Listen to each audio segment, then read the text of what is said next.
This song, I didn't get it off the original writer. Got it off probably the greatest singer of our time. Her name was Hazel Dickens, and she was a great. Hazel Dickens would rip your skin off when she sang, and she could whip most of us too. I got to record with her a few times, and having done so, I tell us there's so many things a person could say about a great American like Hazel Dickens, but the thing that always stuck in my mind was there came a time back in the 70s when the United Mine Workers was taken over by a very corrupt man by the name of Tough Tony Boyle.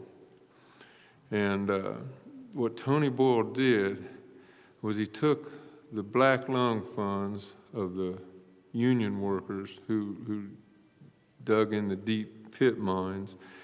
He invested them in a couple of corrupt Washington, D.C. banks, and then he stole all the money.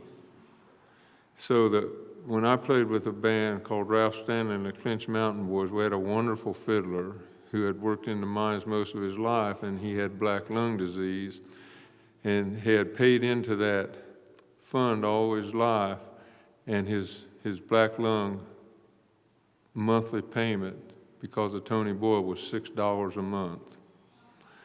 So the miners tried to protest this, and they were led by a man by the name of Joseph Yablonsky. And Tony Boyle hired three ministers from churches in Kentucky to go up to western Pennsylvania and kill Tony Boyle and his wife. Jock Yablonsky and his wife. And Joseph Yablonsky actually died at his bedside in the middle of the night trying to defend his family with a shotgun. And they were gunned down by these ministers. He went back to Kentucky, and that's a different story. But what happened, what Tony Boyle accomplished by this was he intimidated the miners so much that there was no more protest. And so what Hazel Dickens did, because what she did was music, she wrote songs about this, and she went down into the coal fields of West Virginia and Kentucky and Old Virginia and had rallies, sang at rallies to organize the miners again. And eventually Tony Boyle was thrown out of the union, was arrested, sent to prison where he died. And what this is leading up to is I was one of the people she asked to go with her and play in some of these bands, and I was terrified, but I thought, man, if Hazel Dickens is this tough, and she had the snot beat out of her several times, and she's just kept going back down there. And I've always thought, I love this song, I'm proud somebody asked us to do it, but I always think I could never sing it like Hazel Dickens because she really never sang a note or a word that it just didn't tear your heart out. And so when she recorded this song, I always lose track of where I was headed, I apologize. When she recorded this song, she left one of the verses out, and when it was over, that was one of the sessions I was on, I went up to her, I said, Hazel, how come you left out a verse? And she said, I was into it so much I forgot the words. And so I said, what I've since learned was a dumb question. I said, why don't you go back and do it again? And she said, I'm afraid I just couldn't do it as hard as I did it the first time. So this will be all three verses because I'm not fearing all. I'm going to do my best to sing it hard.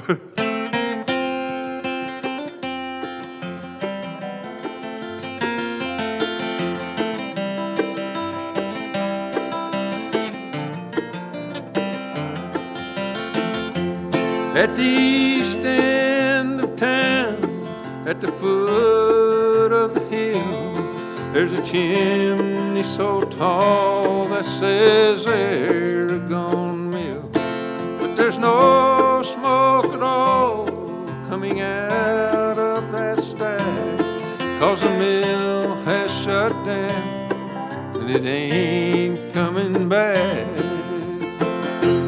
And the only sound I hear is the cry of the wind as it blows through the town, weave and spin, weave and spin.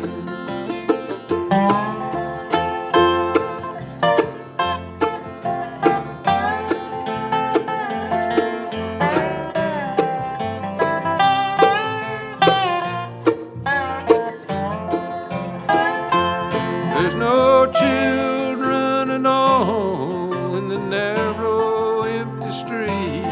Since saloons have all gone, it's so quiet I can't sleep. Now I'm too old to change, but I'm too young to die.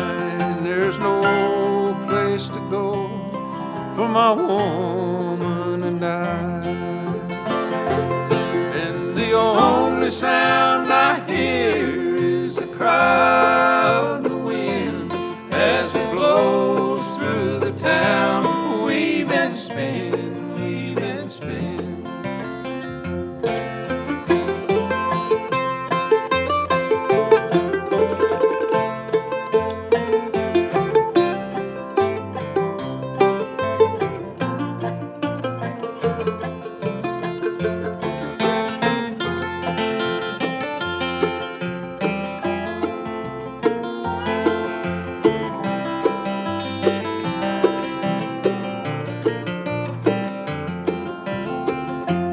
Since the mill had shut down, Lord, it's all that I know. Tell me what can I do? Tell me where can I go? And the only sound